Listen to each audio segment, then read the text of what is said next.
내가 이 이야기를 처음 들은 것은 대학교 기숙사에서였다. 새학기 시작 무렵 신입생 환영회가 끝난 뒤 우리는 모닥불 옆에 둘러앉아 자연스럽게 각자의 고향에서 들었던 무섭고 신비로운 이야기들을 나누기 시작했다. 그러다 선배 한 분이 입을 떼었다. 이 이야기는 내 고향 강원도의 작은 마을에서 전해 내려오는 거란다. 선배는 조용히 이야기를 시작했다. 옛날 강원도의 한 작은 산골 마을에는 이상한 소문이 돌았다. 마을 근처의 깊은 산속에 길을 잃은 나그네가 산다는 이야기였다. 사람들은 그 나그네를 본 적이 없으면서도 그의 존재를 의심하지 않았다. 마을 사람들은 이유를 설명하기 힘든 일들이 발생할 때마다 그 나그네와 연관짓곤 했다. 예를 들어 자주 가축들이 사라진다거나 마을 외곽에서 소름 끼치는 소리가 들릴 때 말이다. 그러던 어느 날 마을에서 가장 대담한 청년이 그 이야기에 도전하기로 했다. 그는 친구들과 내기를 했고 그 나그네를 찾아내겠다고 큰소리쳤다. 그의 호언장담에 마을 사람들은 회의적이었지만 청년은 그들의 우려를 대수롭지 않게 여겼다. 그리고 한밤중 그는 혼자 산길을 따라 걸었다. 산속은 낮과는 전혀 다른 세상이었다. 어둠이 숲을 뒤덮고 나뭇가지가 부서지는 소리나 올빼미의 울음마저 그의 신경을 곤두서게 했다. 다만 청년은 결심이 단단했기에 계속 나아갔다. 그는 오래 걸리지 않아 길 잃은 나그네의 소리를 들었다. 희미하지만 분명히 그의 귓가에 속삭이는 목소리였다. 돌아가라. 너는 이곳에 속하지 않아. 청년은 두려움을 떨쳐내려 애썼다. 그는 목소리를 무시하고 계속 앞으로 나갔다. 낡고 버려진 오두막이 시야에 들어왔을 때 청년은 무언가 쩌릿한 전율이 그의 척추를 타고 흐르는 것을 느꼈다. 그 오두막은 소문의 중심지였다. 조심스럽게 오두막에 다가간 청년 은문을 살짝 밀어보았다. 삐걱거리는 소리와 함께 문이 열리자 마른 먼지가 흩어졌다. 그는 주위를 둘러보며 안쪽으로 들어갔다. 어둠 속에서 무언가가 꿈틀거리는 것 같았지만 자세히 볼 수는 없었다. 오두막 안은 비어 있었고 유일하게 느껴지는 것은 차가운 공기뿐이었다. 바로 그 순간 그의 뒤에서 발자국 소리가 들렸다. 돌아본 그는 깜짝 놀랐다. 한 노인이 그를 노려보고 있었다. 노인의 얼굴은 빛바랜 그림자 속에 가려져 있었지만 눈빛만은 이상할 정도로 또렷했다. 너는 왜 여기 있는 것이냐? 노인이 속삭였다. 청년은 목소리도 제대로 나오지 않았다. 그는 변명이라도 하려 했지만 몸이 굳어 아무 말도 할 수 없었다. 그러자 노인은 천천히 말했다. 여긴 나의 집이다. 산속의 나그네는 나야.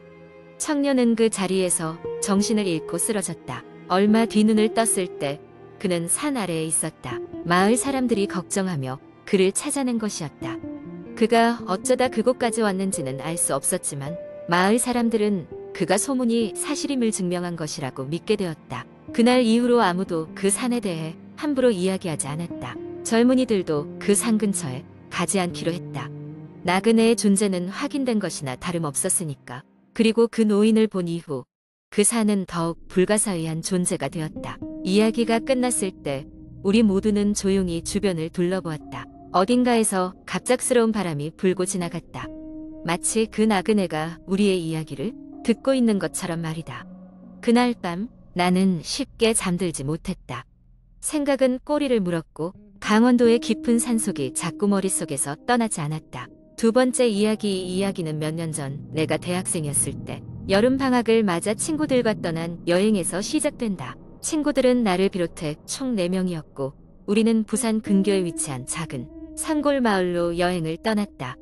싱그러운 자연과 계곡에서의 물놀이를 기대하며 우리는 이곳을 선택했고 예약한 펜션은 마을에서 약간 떨어진 곳에 있는 오래된 목조 가옥이었다. 펜션에 도착하자마자 우리는 짐을 풀고 주변을 둘러보기 시작했다. 펜션 주인은 친절하게 마을의 유래와 근처에 가볼 만한 관광지를 소개해 주었지만 우리의 관심은 계곡에서 놀고 맛있는 바비큐 파티를 하는 것에 쏠려 있었다. 날이 저물고 우리는 조촐하게 준비한 바비큐 파티를 즐겼다. 술이 몇 잔 돌고 난 뒤 친구 중 하나가 갑자기 무서운 이야기를 꺼냈다.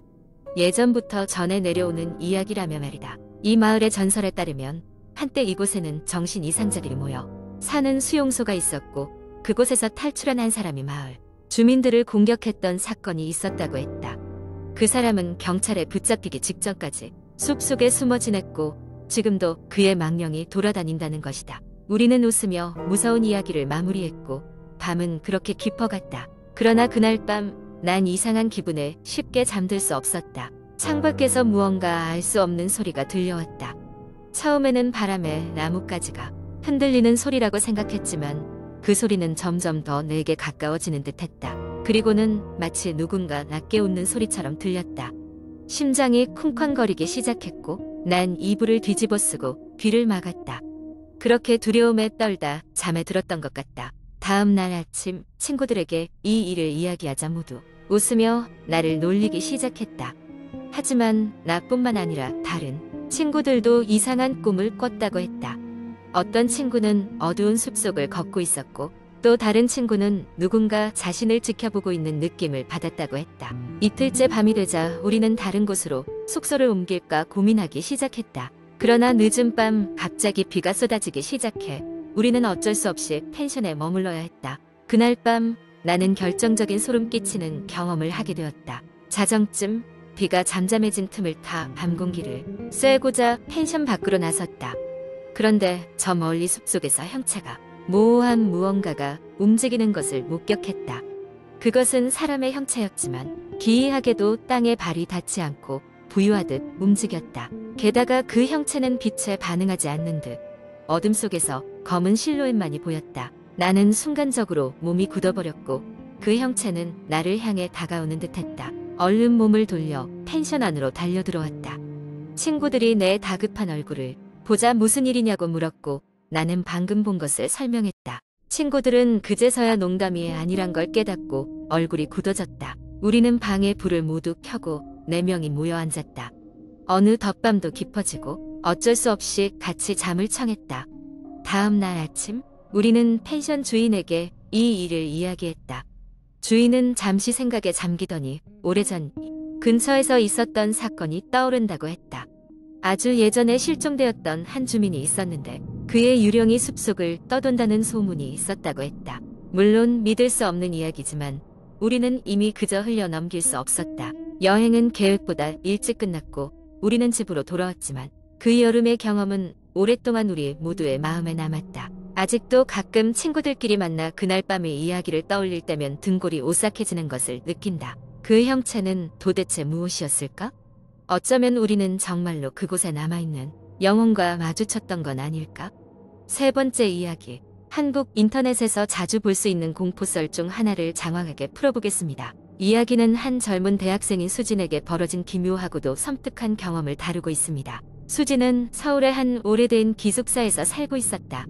학교는 유서 깊은 역사를 자랑하며 그만큼 기숙사 또한 건립된 지 오랜 세월이 지나 있었다. 오래된 건물에는 늘 어디서든 이상한 소리가 나기 마련이었다. 마루는 오랜 시간의 무게를 견디며 삐걱거렸고 창문은 바람이 불 때마다 오싹한 소리를 냈다. 그러나 이런 것들은 수진에게 전혀 문제가 되지 않았다. 그녀는 항상 기숙사가 제공하는 저렴한 숙소와 편리함을 감사히 여기고 있었다. 어느 날 수진은 도서관에서 열심히 공부하다 기숙사로 돌아왔다. 보통 기숙사 안은 이미 취침 시간이라 매우 조용했지만 이날은 평소와는 다른 느낌이 들었다. 계단을 올라가면서 묘한 한기가 느껴졌다.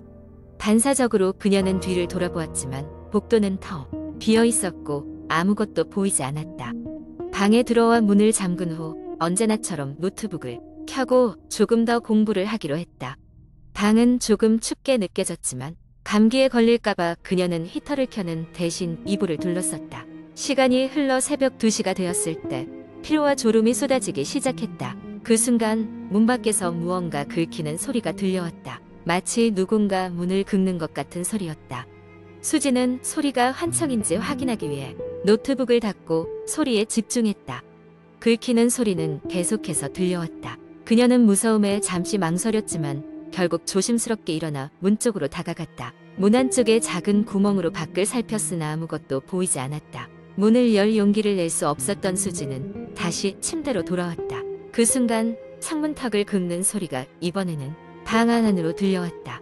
깜짝 놀라 눈을 돌린 그녀는 창문 밖 그 좁은 틈 사이로 희미한 그림자가 지나가는 것을 목격했다. 깜빡이는 가로등 불빛 아래에서 그녀는 무엇인지 알 수 없는 형체가 느릿느릿하고 짧게 창틀을 긁고 있는 모습을 보았다. 공포에 질린 그녀는 이내 핸드폰을 집어들고 친구에게 연락했다. 너도 들었어? 방금 그 소리 말이야. 친구가 나지막히 말하며 대답했다. 수지는 다급히 친구에게 설명하며 도움을 청했다. 친구는 기숙사 사감을 불러보겠다고 약속하고 연락을 끊었다.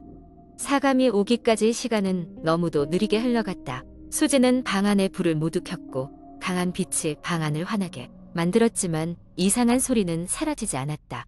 마침내 방에 도착한 사감과 몇몇 동료 학생들은 잔뜩 긴장한 수진을 달래며 원인을 조사하기 시작했다. 사감은 방 안을 주의 깊게 살펴보다 창가에 남은 희미한 발자국 같은 자국을 발견했다. 그러나 그 순간에도 의미를 이해하지 못한 그들은 불안한 마음을 감출 수밖에 없었다. 그날 밤 이후 기숙사는 이상한 소리에 대한 소문으로 들끓었다. 누구도 진짜 정체를 알 수는 없었지만 어떤 사람들은 과거 이곳에서 일어났던 사건과 연결짓기도 했다. 그리고 수지는 그날 이후 기숙사를 옮겼다. 그러나 가끔 그녀는 혼자 있을 때마다 창틀을 긁는 그 소리가 귓가에 다시 울리는 듯한 기분이 들곤 했다. 그렇게 수진의 기숙사 이야기는 시간이 지나며 인터넷상으로 퍼져나갔고 많은 사람들은 이러한 이야기들이 단순한 전설일 뿐이라며 웃어넘기려 노력했다. 그러나 여전히 몇몇 사람들은 그런 밤이 되면 문을 잠그고 기도하며 잠자리에 든다고 한다.